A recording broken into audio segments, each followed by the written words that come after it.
£7.20 for 4 stamps. Okay, can you please tell me what you've subconsciously stopped buying in your weekly food shop? Net zero for our pollution levels is an absolute joke. In the UK, the more you pay into the tax system, the less you get should you ever need support. It's impossible to make money. I mean, I could if it's the only thing I do. If I didn't do the podcast and the football club and that's all I did. Is it in Bedford, your coffee shop? Right. And I worked on it, I could make it profitable, but I don't have the time to do it. I need to turn over £1,400 per day to keep my business afloat.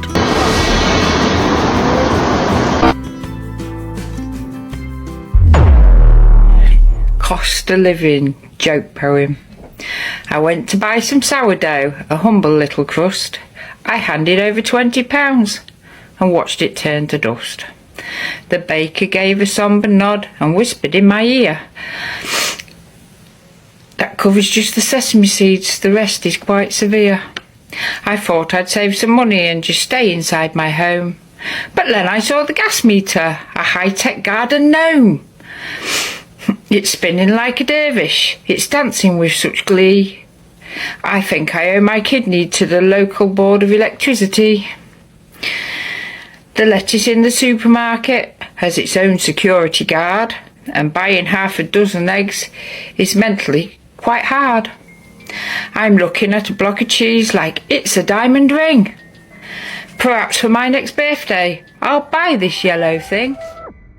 Welcome to Blighty Blighted, your daily reminder that in Britain these days, the only thing that seems to grow faster than the weeds everywhere is the pile of bills on the doormat.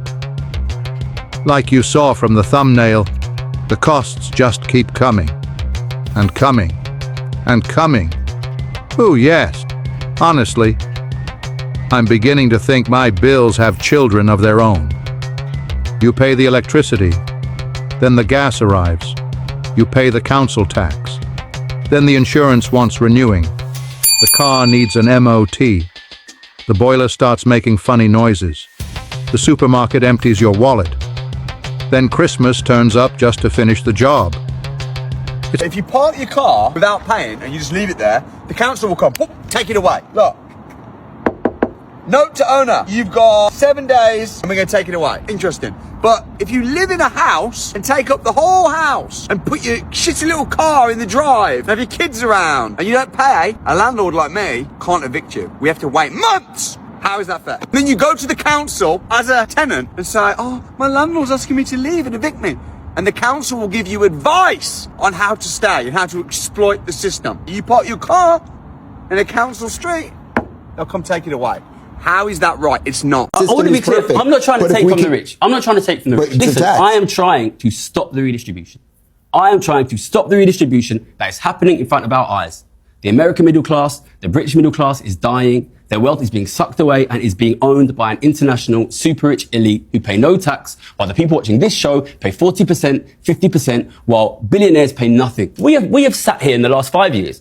We've watched the biggest ever increase in millionaire and billionaire wealth in the history of this planet, immediately followed by a collapse in living standards of the middle class, a complete collapse in the ability of ordinary people to own assets, and nobody's drawing the connection. Gary, let me ask you. Mine's orange juice, like any apple juice or anything like that, and scent boosters. Like, I used to buy them all the time and I just subconsciously stopped because everything else got more expensive. Yeah, I'm curious, let me know. Is £2,000 per month enough to live in London? You're joking? No chance. No chance? What's the minimum wage? £2 grand a month to live in London. Oh my god. Is that enough? No, on £2 grand a month. £2 grand a week. £2 grand a week, isn't it? Yeah. That's what I'm telling everybody. You know, we should win like £6,000 a month, not £2,000. That's the minimum wage. £2,000. You need at least 40k a year. 40k a year, yeah. How many holidays we should have per year? 2. At least 28 days. 28 days. At least. That I honestly nearly fainted, but I really needed to post something, so I had no choice but to get these. And it just made me think, see, pre-COVID, I was one of the people who used to send like 40 Christmas cards, and I'm like, that would be 72 quid. So I love my family and friends, but these are still getting WhatsApps this year to wish you Merry Christmas. That is just unbelievable. And I just think no wonder everybody needs a second income, because the cost of living is just astronomical, but our wages aren't going up correspondingly. So that is why I will keep sharing my opportunity, because we all need extra. What salary do you need to be able to afford a 500k house, which is the average price for a house these days? Realistically, you're only going to get something small for that money. You'll be expected to put down around a 10% deposit, which is 50k, and then lenders will normally lend you 4 to 5 times your annual salary, meaning you'll need to be on 100k a year. And the problem is, in the UK, most people aren't on 100k a year. The average salary is only around 40k. Which is why it's simply not doable for most people. If you want to learn how I actually live in a £3 million house, then go to my bio. We lost 16,000 millionaires last year, and people are like, Zach Plensky's like, great, the wealthy are leaving. The top 1% in this country pay about 30% of all tax income.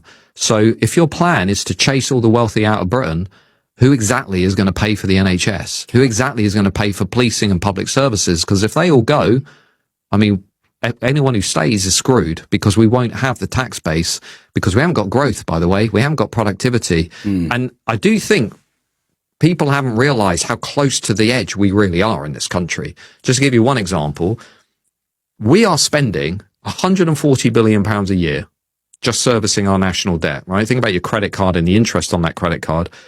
Our national credit card, our country's credit card, the interest on that is 140 billion a year, before you get to paying for the NHS and schools and everything. So we're paying £140 billion every year just servicing our national. Back in the UK for a month, coming from Bali, and one thing I've noticed, everything's just 50 quid. Put 50 quid in the car yesterday, it's gone. I have drove to Wales though, but 50 quid every time I go to the shops and get stuff for tea. By the time I've got to the till, it's 50 quid. If I go out for food, even if it's breakfast, it's 50 quid. It's just 50 quid, 50 quid, 50 quid. Like, in Bali, it's like, you could go out for breakfast and it'd be 15 quid. You put £5 every 2 weeks in your bike on fuel. Like, I cannot deal with these prices. The last thing, I'm going to leave this one with you. I went into Starbucks and bought 2 coffees and a really bad ginger shot. It was £16. Like, what is going on? Let me explain. Whenever I talk about the high levels of tax I have been forced to pay for decades, I also point out there's very little support that comes with it. And when I do, deadbeats are keen to pop up and tell me 2 things. Because, of course, deadbeats have no concept of not receiving handouts. The first thing deadbeats always say is, you get universal credit. Everyone's eligible for that. Well, no, you're not. If you've got savings or assets worth more than £16,000, you are not eligible for universal credit. The second thing that they always say is, yeah, but the roads, the infrastructure, the schools, the education, the police, you get that. Well, yes, everybody gets that. That's not contingent upon paying tax. My point is this. The more money you pay in via tax, the less means-tested support and help you get should anything go wrong. And let's keep in mind, anything can go wrong for any of us at any point in our lives. As it stands, after 3 decades of paying eye-watering sums of tax, should I have a downturn in my life, I'm eligible for precisely no means-tested support from the government. By contrast, if I'd done nothing for the last 30 years except take from the public purse, I would be eligible for everything. And that is a simple explanation of why this country, especially under a socialist government, is sinking fast. And more people are starting to see sense. We're being had, we're being conned, and there's like 10 to 15 governments around the world that are all jumping on this and trying to kid us on that we can make a difference. China and India, until you're having a conversation with them and they're going to go net zero, there is no point. At the very best case scenario, if we all sold our Range Rovers tomorrow morning and we all stopped putting on our gas and electric, we would save 1%. And even at that, net zero isn't possible. It's just not doable. So let's look at the North Sea. Let's look at Scotland and its rich oil reserves. Wouldn't it be great to have independence and have access to those oil reserves instead of just a few bottles of whiskey and a few tartan kilts? Because Scotland if they had access to those oil reserves and made use of them, we would be a very wealthy country. How do we go about that? Because all this environmental stuff, do we know that the Norwegians are actually boring right now 80 miles off the Shetlands? 80 miles off the coast of Scotland, the Norwegians are boring. And we're importing oil from all around the world in huge oil tankers run on crude oil and diesel oil that's polluting the planet. And we're bringing that in because we're supposed to be the good guys. It's utter bollocks. Our gas and electric bills, we should be absolutely jumping up and down about this. We shouldn't have gas and electric bills that are even half what they are just now. Or fuel costs. We've got the North Sea. Somebody needs to get a hold of this and start doing something about it. Andy Burnham's got 3 years to play around in number 10, do whatever he wants, and we've to sit back and watch this unelected guy and hope for the best. Thanks very much for listening. Explain this to me, please. Come done. Being told social care is finally going to be reformed. Great. I genuinely hope it is going to happen. But here's the bit I can't get my silly little head around, yeah. Some families end up paying up to tens and thousands of pounds, up to like 80 grand. Let's be honest, up to £80,000 the care that they receive. Many of the people that deliver the care are earning minimum wage or just above. Where's all that money actually going? Because it doesn't seem to be reaching the people doing the caring or doing the work, if that makes sense. Look, we're constantly hearing about staff shortages, recruitment. We're constantly hearing about people waiting for care, the long lists, the standard of care that they're being delivered. Constantly hearing about the system being under pressure, which it is. If service users are paying huge amounts of money and care workers still aren't being paid properly, then surely that's the problem we should be talking about here.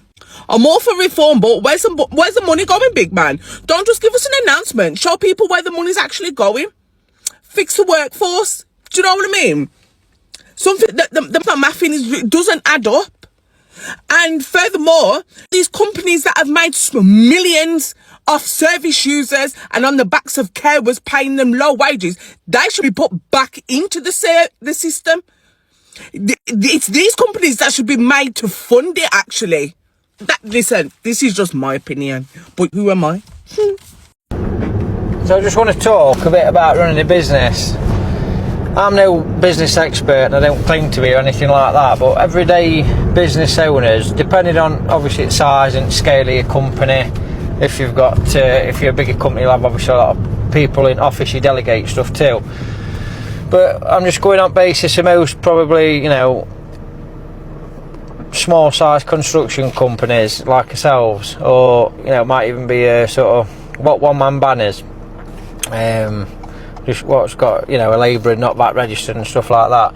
But the amount of work what goes into things behind the scenes which people don't see and clients don't see, and just everyday running costs, in order just to keep your company or business running throughout the year. It don't sound a lot, but when you start adding everything up, such as your vans, your diesel, your van insurance, or your taxes on your vehicles, your storage unit, if you've got a storage unit, or your insurances you need, your public liability, employee liability, your accountancy fees, your your CIS you have to account for every month.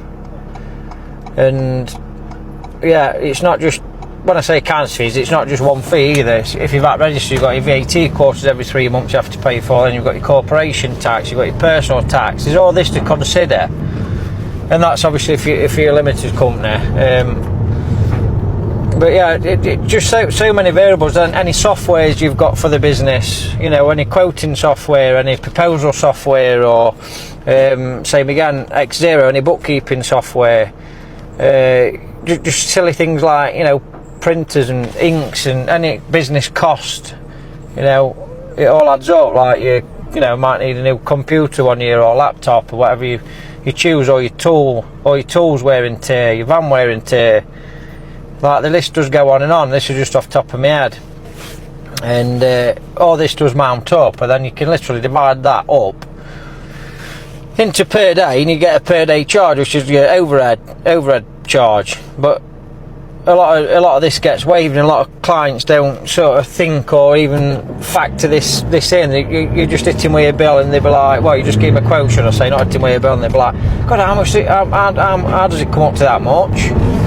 And then when you start breaking it down and explaining it, it's like rainy days. We have a lot of rainy days, for example.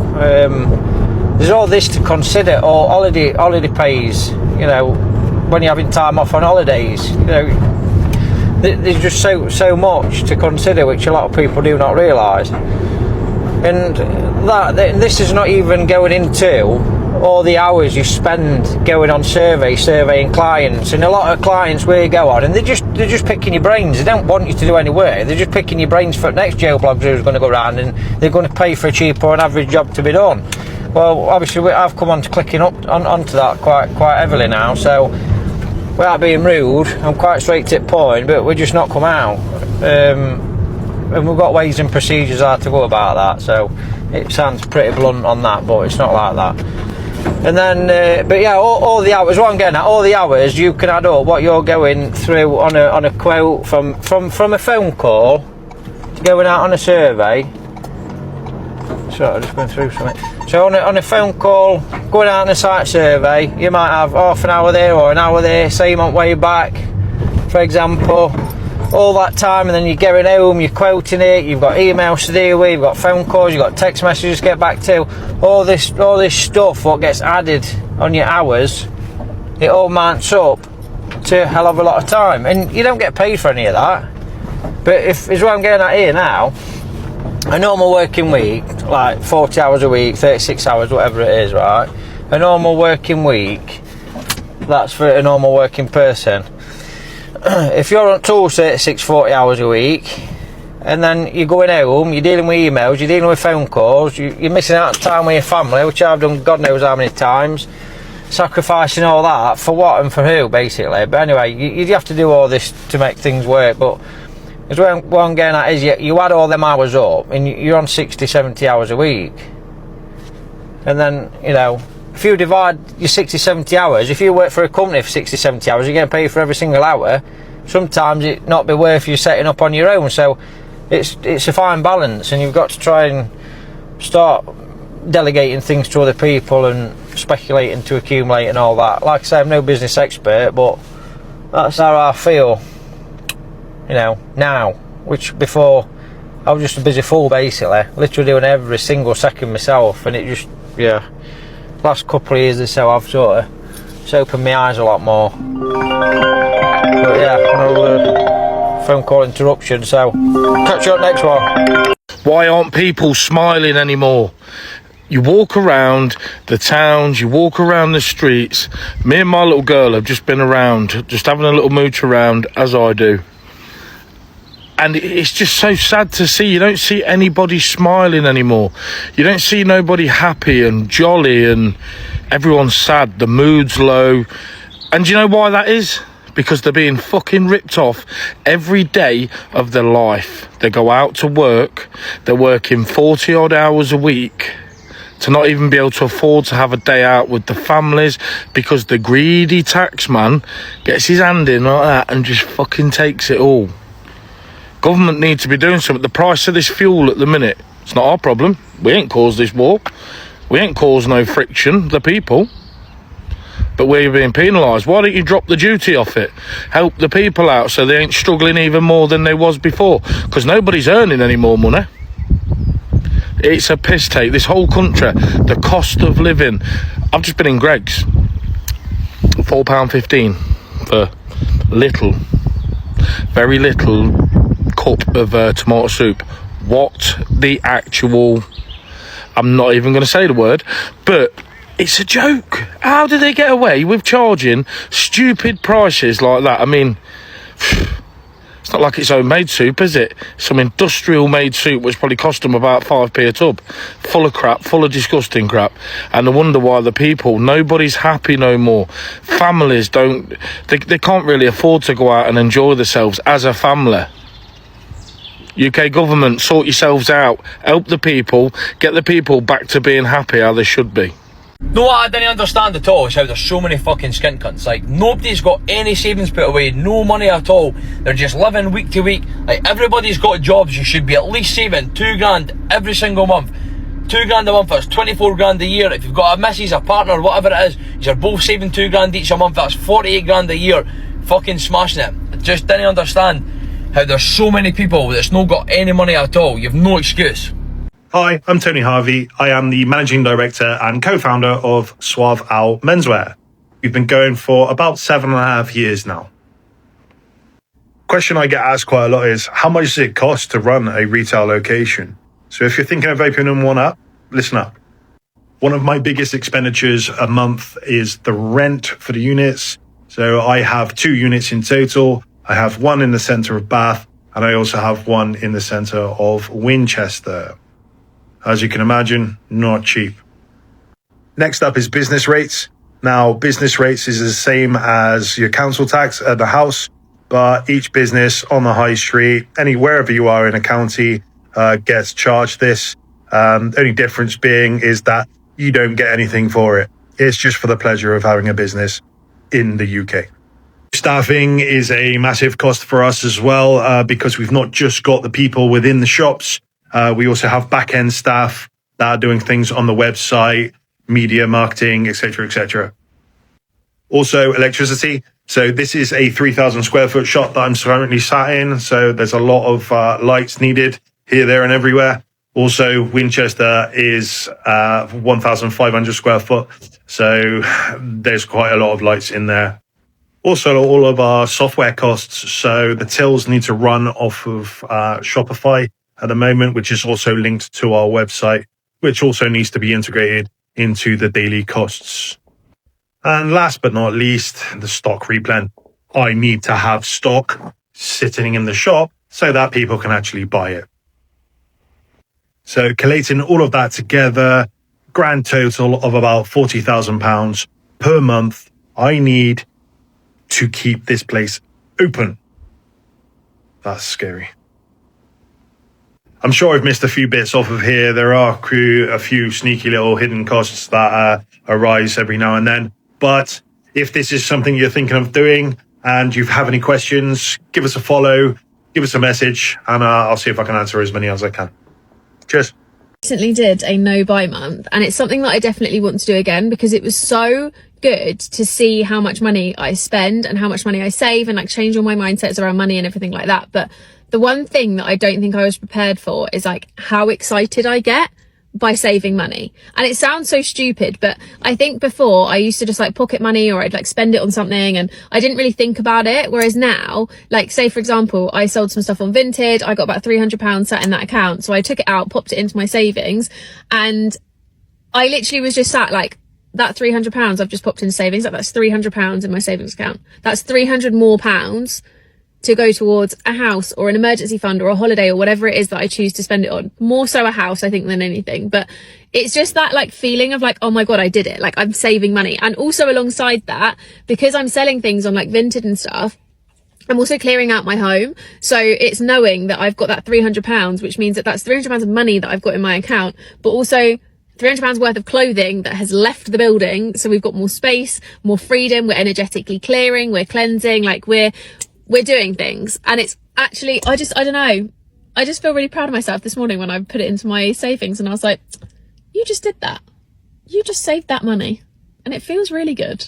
Curious what it means to actually live below your means? Here's how I do it. If you're new here, my name's Charlie. I'm 27 years old. I have 3 properties and I plan to retire by 40. People always ask me, how are you living below your means when you own 3 properties? The first thing is my properties are investments. They're not liabilities. And I actually gave up my second house, the fancy house, the more expensive house, because I learned that I only really wanted the house because of how other people would view me for having the house. As I've got older, I realised that I really don't care about looking rich. It's about building wealth for me. The second thing I do is I use an app called Sprive, which enables me to overpay on my mortgage for free. grocery. So this month I budgeted £250 for our Tesco food shop, so I just bought a gift card for £250 on the Sprive app, which gives me 7.14% in cashback to use towards my mortgage just for using the Sprive app for shopping I would normally buy anyway. So just by using Sprive, I should shave off years of my mortgage just by using this app, and this app is completely free, by the way, and if you do sign up, use code Charlie5 and you'll get an additional £5 after your first shop. The third thing I do is I plan out all of my meals before going shopping. So today I got 5 meals and I got all 5 meals for £27. Each of these meals also serve 4, so they'll also cover lunches for the next day for us, because there is no way I'm paying £4.25 for a Tesco meal deal. Let me know in the comments what things you do to live below your means. Things I refuse to spend my money on as someone who lives in the woods and tries to escape capitalism as much as possible. Number 1, clothes made out of polyester. Call me a snob. I will not put polyester on my body. I am not meant for that life. I have in the past when I was younger. But now, at my age, I need cotton. You do you, I'm do me. Every time I go to a shop, I see whatever, skirts, trousers, jackets. They're all priced at about 25, 30, 50 euros, and it's 100% polyester. Do whatever you want. I will not put petroleum-based fabrics on my body. Number 2, high-end makeup.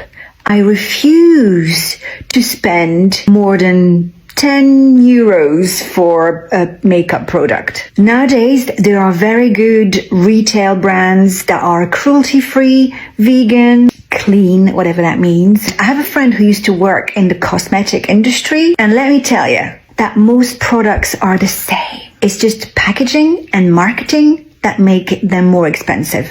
I have very good blushes and lipstick that are under 10 euros, and you would know that they were not high-end. I'm not here to make the rich richer. We already have that problem on a daily basis with other things. Number 3, hair and nail salon. I cut my own hair. If you're a curly girl, you know exactly what I'm talking about. I cannot approach a hairdresser without them whipping the scissors and following me around, chasing me around, wanting to cut everything. Leave me alone. I trim it myself. I used to straighten it when I was younger. I've been embracing the curls for years now. I love it. I don't need a hairdresser to ruin it for me. If you're a hairdresser, no offense. Nails.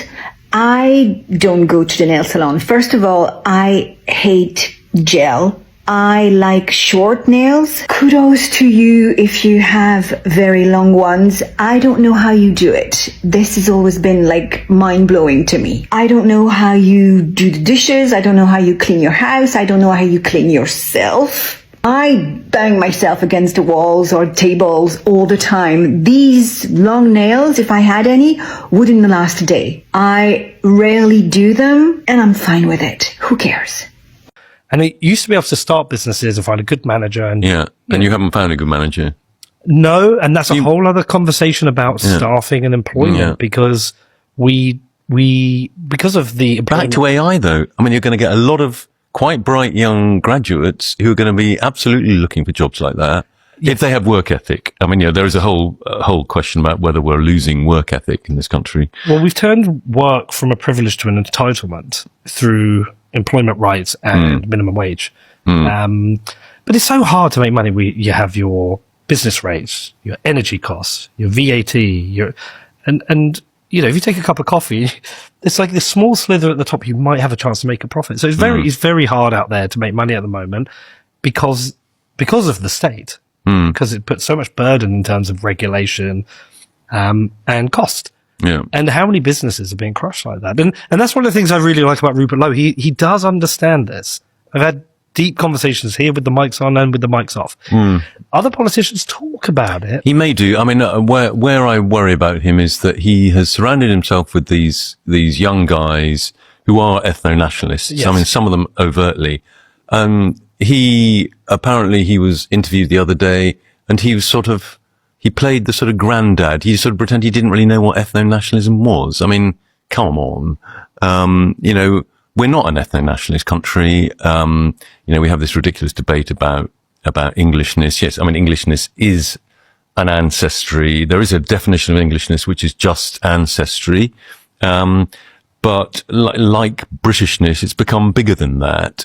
So it has a sort of civic dimension too, because you're not going to tell me the 2/3 of the England football team are not English, if you take a strict ancestry definition, then you would have to say 2/3 of the English football team are not English. They may be British. Now, it's true. Until quite recently, most ethnic minority Brits would say they were British and not English. English was reserved, as it were, for those with, historic white English ancestry. But we've kind of moved beyond that. It's become, I'm glad to say it's become fuzzier. So lots of ethnic minorities now do identify as English. Yeah. And we wave the flag of St. George, and it's not seen as something sort of terrifying. How much does it really cost to set up a business here in the UK? So I've broken down everything that I personally had to pay to set up Remy. This does not include, when you have to buy stocks, when you have to pay for marketing. You're going to go onto the company's house website and register your business. This is a one-time cost, and it will be £50. Step number 2 for me was trademark applications to protect the name of my business. That is It's like playing financial whack-a-mole. Knock one bill down and 3 more pop up waving invoices. People talk about the rat race. I don't think we're in a rat race anymore. At least rats occasionally find the cheese. We're more like hamsters. Running. The wheel keeps spinning. But we're not actually getting anywhere. The only thing making progress is the electricity meter. That's what so many ordinary Brits are feeling. They're working just as hard, sometimes harder, yet the finish line never seems to get any closer. Payday arrives. You breathe a sigh of relief. Then within 48 hours, half of it's disappeared. Payday now feels less like a celebration and more like a hostage exchange. Do you remember when people used to say, money doesn't grow on trees? Quite right. Nowadays, it doesn't even seem to stay in your wallet. It passes through faster than a tourist changing trains at King's Cross. And the worrying part is that people are becoming used to it. We almost expect another increase, another direct debit, another subscription, another small adjustment. Funny how those adjustments always seem to adjust in the same direction. Up, and up again. Brits are resilient. We've always managed to keep calm and carry on, but there's a difference between carrying on and constantly carrying financial pressure on your shoulders. That's exhausting. Perhaps the biggest problem isn't one expensive bill. It's the feeling they'll never stop coming. Because that's what wears people down. Not one bad month, but years of feeling as though you're running on a hamster wheel that somebody else keeps speeding up. Cheerio. And remember, if you do manage to get ahead of your bills, don't worry. They'll soon catch up.